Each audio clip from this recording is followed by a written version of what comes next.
आपने 1600 metre running के ऊपर कई सारे वीडियोस को देखे होंगे, लेकिन ये वीडियो उन सभी वीडियो से अलग होने वाली है, क्योंकि इस वीडियो में मैं आपको एक बंदे की 1600 मीटर आर्मी रनिंग की रियल एक्सपीरियंस को शेयर करने वाला हूं और आप भी इन टिप्स के मदद से उस बंदे की तरह 1600 मीटर रनिंग को केवल 4.5 मिनट से 5 मिनट के अंदर ही कंप्लीट कर लोगे। तो वीडियो के हर एक टिप्स को ध्यान से सुनिएगा, क्योंकि ये आपकी जिंदगी बदल देगी। टिप्स नंबर 1, सबसे पहले मैं आपको दौड़ की सामान्य जानकारी दे देता हूँ कि आपको सांस कैसे लेना है, पैर कैसे पटकना है, आपकी बॉडी की पोजीशन क्या होनी चाहिए और साथ ही आपके हाथों का पोजीशन क्या होना चाहिए। तो सबसे पहले मैं आपको ये बताता हूँ कि आपको 1600 मीटर रनिंग में किस तरीके से सांस को लेना चाहिए। देखिए, 1600 मीटर जो रनिंग होती है इसे ना तो ज्यादा लंबी रेस मानी जाती है और ना ही ज्यादा छोटी, और इसीलिए आपको 1600 मीटर रनिंग में आपको अपने नाक और मुंह दोनों से सांस को लेना है।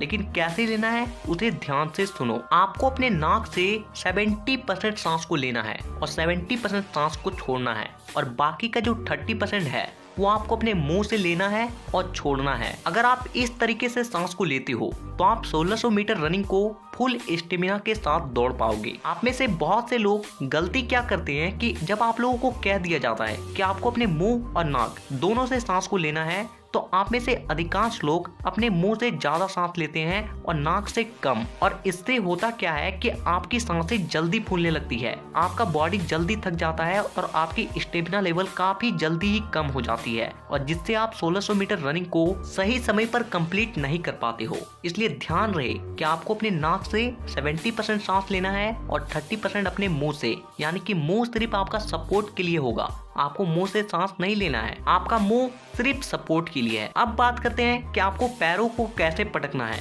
क्योंकि आप में से बहुत से लोग गलत तरीके से पैर पटकते हैं और जिनसे उनके पैरों में इंजरी होने के चांसेस बहुत ज्यादा बढ़ जाती है। तो देखिए, आपको जो 1600 मीटर की रनिंग है उसमें आपको 1 से लेके 1500 मीटर रनिंग को आपको अपने पैरों को पूरी तरीके से फ्लैट पटक के दौड़ना है, और अंतिम के जो 100 मीटर बच जाए उसमें आपको अपने पंजों के बल दौड़ना है। आप में से बहुत से लोगों को एक गलत जानकारी होती है कि हम लोगों को पंजे के बल दौड़ना चाहिए, इससे हमारी स्पीड बढ़ती है, हम बहुत स्पीड दौड़ पाते हैं। तो एक बात ध्यान से सुन लो, अगर आप 1600 मीटर रनिंग को आप अपने पंजों के बल दौड़ते हो ना, तो आप 400 मीटर तो बड़े ही स्पीड से दौड़ पाओगे, बहुत अच्छे से कंप्लीट करोगे, लेकिन उसके बाद क्या होगा, आपका बॉडी इतनी बुरी तरीके से थकेगी कि आगे के जो 1600 मीटर जो बाकी के रेस बचे हैं उसमें आपके पैरों में दर्द शुरू हो जाएंगे, हो सकता है आपके नस भी खींच सकते हैं, और जिससे आप रनिंग को कभी भी कंप्लीट नहीं कर पाओगे। इसलिए ध्यान रहे कि आपको 1 से लेके 1500 मीटर तक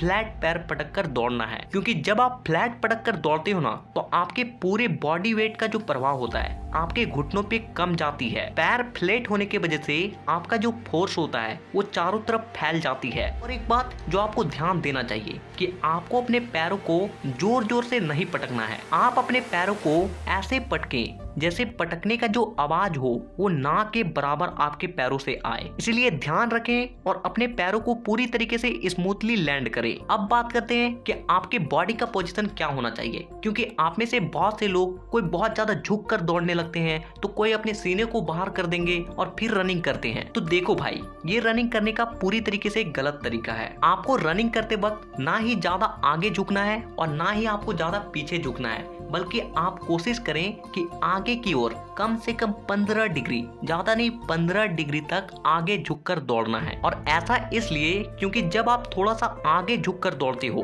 तो आगे से आने वाली जो एयर होती है उसे आप आसानी से फेस कर पाते हो, आसानी से चीरते हुए आगे की ओर जाते हो। और साथ ही जब आप आगे की ओर थोड़ा सा झुके हुए होते हो तो आपके बॉडी को ऐसा फील होता है कि आप आगे की ओर गिरने वाले हो, और जिससे आपके पैर जो होते हैं वो जल्दी जल्दी आगे की ओर बढ़ने लगते हैं, जिससे आपकी रनिंग स्पीड पहले से कई गुना ज्यादा बढ़ जाती है। अब बात आती है कि आपको अपने हाथों की पोजीशन कैसा रखना चाहिए, क्योंकि आपके रनिंग में आपके हाथों का एक बहुत बड़ा रोल होता है। सबसे पहले आप एक चीज जान लें कि आप अपने हाथों को जितना स्पीड आगे पीछे चलाओगे आपकी पैर भी उतने ही जल्दी आगे पीछे होंगे, यानी कि आप उतना ही स्पीड दौड़ पाओगे। क्योंकि ये नेचुरली होता है कि जब आपके हाथ पीछे जाते हैं तो आपके पैर आगे जाते हैं, और जब आपके हाथ आगे जाते हैं तो आपके पैर पीछे जाते हैं। और आप जितनी तेजी से अपने हाथों को आगे पीछे करते हो उतनी ही तेजी से आपके पैर भी आगे पीछे होते हैं। लेकिन यहाँ पे आप लोग गलती क्या करते हो कि आप लोग अपने हाथों को दाएं बाएं करने लगते हो, और इससे आपकी रनिंग में बहुत ज्यादा इफेक्ट पड़ती है। इसलिए ध्यान रहे कि जब भी आप रनिंग करें तो अपने हाथों को दाएं बाएं ना करके अपने कोहनी को पीछे और आगे करें। तो ये हो गई रनिंग की बेसिक जानकारी। टिप्स नंबर 2, आपको 1600 मीटर रनिंग की तैयारी करने से पहले आपको जो सबसे पहली चीज करनी है वो है आपको एक टारगेट बनाना है कि मुझे 5 मिनट या 4.5 मिनट में 1600 मीटर रनिंग कंप्लीट करनी है। अब आपने एक टारगेट बना लिया कि मुझे 5 मिनट या 4.5 मिनट में 1600 मीटर की रनिंग को कंप्लीट करनी है। अब आपको दूसरी चीज जो करनी है वो आपको अपने ग्राउंड को देखना है कि आपका जो ग्राउंड का ट्रैक है वो कितने मीटर का है। जस्ट एग्जांपल मान लेते हैं कि आपका ग्राउंड का एक चक्कर 400 मीटर का है, यानी कि आपको 1600 मीटर कंप्लीट करने के लिए 4 चक्कर लगानी है। अब आप कैलकुलेट करो कि आप एक राउंड कितने मिनट में लगाओ कि जिससे आप 5 मिनट में 1600 मीटर की रनिंग को कंप्लीट कर सको। अगर कैलकुलेट करते हैं तो लगभग मिनिमम 1 मिनट 15 सेकंड आता है। अगर आप 1 मिनट 15 सेकंड में एक राउंड लगा लेते हो तो आप 5 मिनट में इजीली 1600 मीटर कंप्लीट कर पाओगे। तो देखिए आपको टारगेट क्या रखना है। मैं चारों राउंड का टारगेट बताता हूँ। आपका जो पहला राउंड हो वो कोशिश करें कि 1 मिनट 10 सेकंड में कंप्लीट करें, और दूसरा राउंड भी 1 मिनट 10 सेकंड, और तीसरा राउंड आपको 1 मिनट 20 सेकंड लग ही जाएगी। आप चाहे कितना भी अच्छी रनिंग क्यों न करते हो, क्योंकि तीसरे राउंड तक आपका बॉडी बहुत ज्यादा थक जाती है। लेकिन चौथे राउंड में आपको जी जान लगा देना है। आपको अपने बॉडी के सारी ऊर्जा को लगा देना है, और आपको 1 मिनट 15 से 10 सेकंड में आपको कंप्लीट करने की चांसेस रखनी है। अब अगर हम इन चारों राउंड के टाइमिंग को ऐड करते हैं तो ये लगभग 5 मिनट के आसपास आ जाती है। लेकिन इस टिप को आपको कब फॉलो करना है? जब आपकी रनिंग के लगभग 1 मंथ पूरे हो जाएं। ये नहीं कि आज से ग्राउंड गया और आज से ऐसा करना शुरू। आपको ऐसा नहीं करना है, बल्कि आपको 1 मंथ पूरा पहले रनिंग की तैयारी करनी है। आपको 1600 मीटर रनिंग की तैयारी करनी है ना, तो आप 1600 मीटर रोज ना दौड़ें, बल्कि पहले के जो 1 मंथ हो ना उसमें आप कोशिश करें कि आप 3 से 4 किलोमीटर की रनिंग जरूर करें। ऐसा करने से क्या होगा कि आपकी स्टेमिना बनेगी, और जब आपकी 3 किलोमीटर की स्टेमिना बन जाएगी ना तो आप 1600 मीटर रनिंग को यूं चुटकियों में निकालोगे। इसीलिए कोशिश करें कि शुरू के 1 मंथ ज्यादा से ज्यादा रनिंग करें, ज्यादा से ज्यादा रेपिटेशन लगाएं, चाहे वक्त कितना भी लग जाए, लेकिन आपको रेपिटेशन बढ़ाते रहना है 1 मंथ तक। और फिर आपको 1 मंथ के बाद अपने आप को चैलेंज करना है, और ये जो टाइमिंग मैंने पहले बताया इस टाइमिंग को आपको अपने ग्राउंड पे अप्लाई करनी है और रनिंग को कंप्लीट करना है। और मैं आपको ये गारंटी देता हूँ कि इस चीज को आप पूरी ईमानदारी से फॉलो कर लेते हो ना तो इस बार वर्दी आपकी। तो एक बार कमेंट में जय हिंद के साथ अपने नाम के साथ इंडियन आर्मी जरूर लिखें अगर आप इस बार ही सिलेक्शन लेना चाहते हो तो। टिप्स नंबर 2, आप रनिंग से पहले और बाद इन एक्सरसाइज को जरूर करें। सबसे पहले मैं आपको ये बताता हूँ कि आपको रनिंग से पहले कौन से एक्सरसाइज को करनी चाहिए। Number 1, jumping lunges. इस एक्सरसाइज को आपको कुछ इस तरीके से परफॉर्म करना है, यह आपके रनिंग में आपकी स्पीड को काफी गुना ज्यादा बढ़ा देती है। Number 2, skips. इस एक्सरसाइज को आपको कुछ इस तरीके से परफॉर्म करनी है, ये एक्सरसाइज भी आपके रनिंग स्पीड को बढ़ाने में काफी ज्यादा महत्वपूर्ण मानी जाती है। नंबर 3, रिवर्स लंजेस नी ड्राइव। इस एक्सरसाइज को आपको कुछ इस तरीके से परफॉर्म करनी है। ये 3 एक्सरसाइज आपके रनिंग स्पीड को बढ़ाने में काफी ज्यादा मदद करेगी, इसलिए रोज हर दिन से 10 मिनट पहले इन एक्सरसाइज को जरूर करें। अब बात करते हैं कि रनिंग के बाद आपको कौन से एक्सरसाइज को करनी है। Number 1, leg stretching. इस एक्सरसाइज को करने से आपकी जो मसल्स पेन होती है रनिंग के बाद वो कभी भी नहीं करेगी। इस एक्सरसाइज को आपको बारी बारी से दोनों पैरों के साथ कुछ इस तरीके से परफॉर्म करनी है। Number 2, butterfly stretch. इस एक्सरसाइज को कुछ इस तरीके से परफॉर्म करनी है। तो इन कुछ एक्सरसाइज को